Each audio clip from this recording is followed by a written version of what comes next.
जय श्री कृष्णा बच्चों।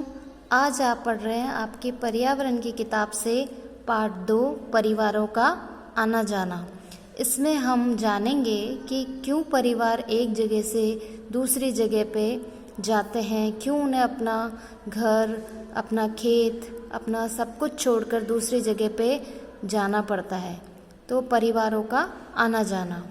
अनेक परिवार एक स्थान से दूसरे स्थान पर चले जाते हैं। ऐसा ही एक परिवार संतू का भी है। संतू का परिवार गांव में रहता था, खेती का काम करता था।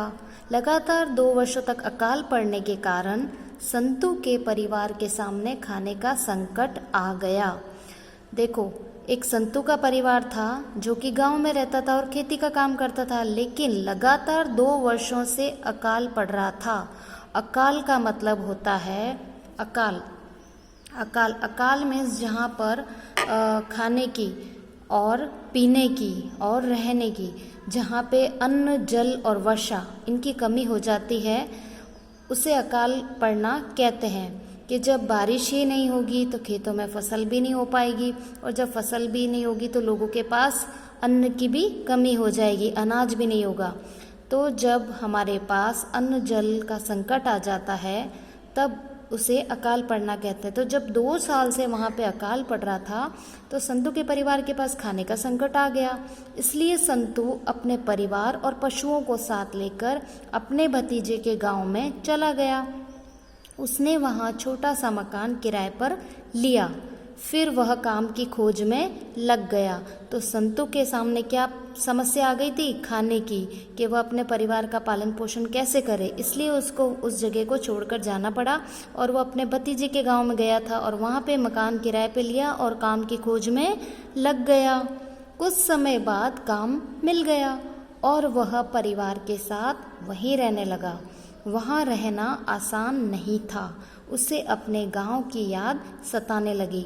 देखो, किसी भी नई जगह पे जाते हैं तो हमें वहाँ पे रहना आसान नहीं लगता है, क्योंकि हमारी सारी व्यवस्थाएं नई हो जाती है। पुरानी जगह पे सारी व्यवस्थाएं जमी हुई होती है, तो हमें सब कुछ पता होता है, कौन सी चीज़ क्या कहाँ है, हमें कहाँ जाना है, हमें क्या करना है। लेकिन नई जगह पर रहने पर हमारे सामने बहुत तरह की समस्या आती हैं।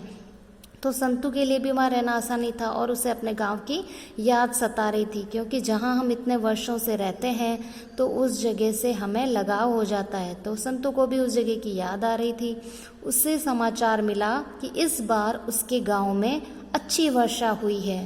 कुछ समय बीता जब संतू को ये खबर मिली कि उसके गाँव में अच्छी वर्षा हुई है। तो जब बारिश अच्छी होगी तो खेतों में क्या होगा? खूब अनाज होगा, खूब फसल होगी, तो वापस लोगों को रोजगार के अवसर मिल जाते हैं। फिर क्या था? वह अपने परिवार और पशुओं को लेकर वापस गांव आ गया। वो तो उसकी मजबूरी थी कि उसे वहाँ पे भतीजे के गांव में जाना था, क्योंकि उसको परिवार का पालन पोषण करना था। लेकिन उसका मन वहाँ पे नहीं लग रहा था। इसीलिए जब उसे खबर हुई कि उसके गांव में अच्छी बारिश हुई है तो फिर वो अपने परिवार और अपने पशुओं को लेकर वापस अपने गांव आ गया।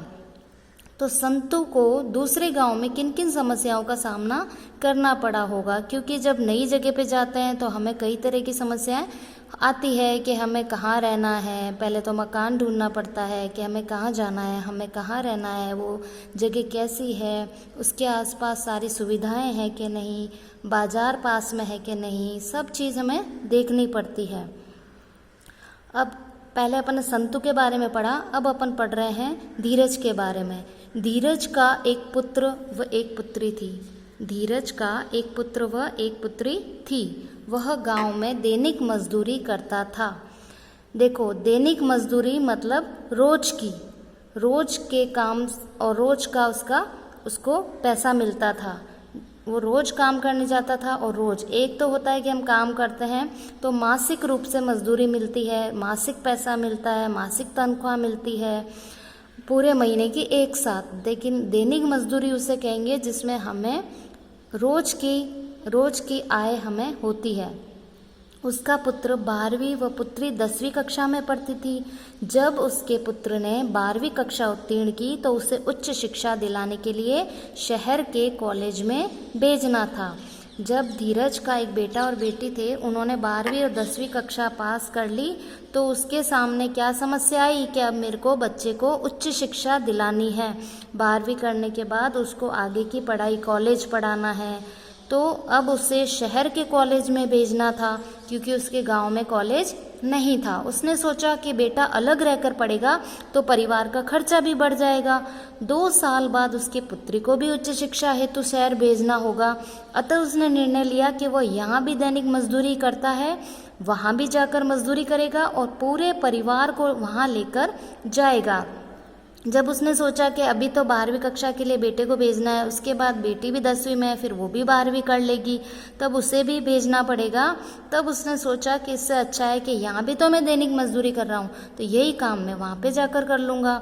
जब वह शहर आया तो उसे मकान किराए पर लेने में कठिनाई आई, क्योंकि शहर में मकान का किराया क्या होता है, अधिक होता है।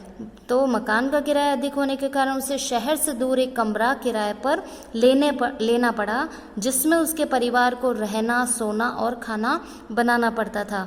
गाँव में तो खूब ज़मीन होती है, खूब जगह होती है, तो अपने हिसाब से हम बना लेते हैं, लेकिन शहर में ज़मीन भी कम होती है, लोग ज़्यादा रहते हैं। तो वहाँ पे क्या किया उसने कि मकान का किराया ज़्यादा था तो उसको शहर से दूर एक कमरा किराए पे लेना पड़ा। अगर आप शहर में लेंगे तो मकान का किराया ज़्यादा लगेगा, क्योंकि वहाँ पे सारी सुविधाएं होती है।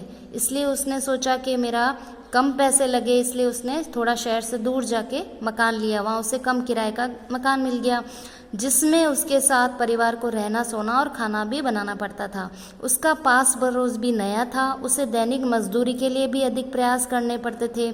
शहर में अधिक खर्च के कारण वह दिन में मजदूरी और रात में चौकीदारी का कार्य भी करता था, और बच्चों की पढ़ाई पूरी होने पर उन्होंने गांव वापस जाने की ठान ली। देखो, हम नई जगह जाते हैं तो हमारे पड़ोसी भी नए होते हैं, उनके साथ हमें अपना व्यवहार बनाने में भी समय लगता है। और जब नई जगह जाते हो तो वहाँ मजदूरी ढूंढनी है, काम ढूंढना है, उसके लिए भी खूब मेहनत करनी पड़ती है। शहर में खर्च भी बहुत अधिक होते हैं, तो वो परिवार का पालन पोषण उसे करना था, दोनों बच्चों की पढ़ाई का खर्च करना था, है ना। तो इसलिए उसने क्या करा कि दिन में तो वो मजदूरी किया करता था और रात के समय चौकीदारी का काम करता था। चौकसी से जो भी काम उसे मिला तो उसकी जिम्मेदारी से चौकीदारी करता था। और बच्चों की पढ़ाई पूरी होने पर उन्होंने गांव वापस जाने की ठान ली। जब बच्चों की पढ़ाई पूरी हो गई तो उन्होंने सोचा कि चलो, जिस मकसद से आए थे वो कार्य पूरा हुआ और अब अपन अपने वापस गांव जाते हैं, और उन्होंने वापस अपने गांव जाने की ठान ली।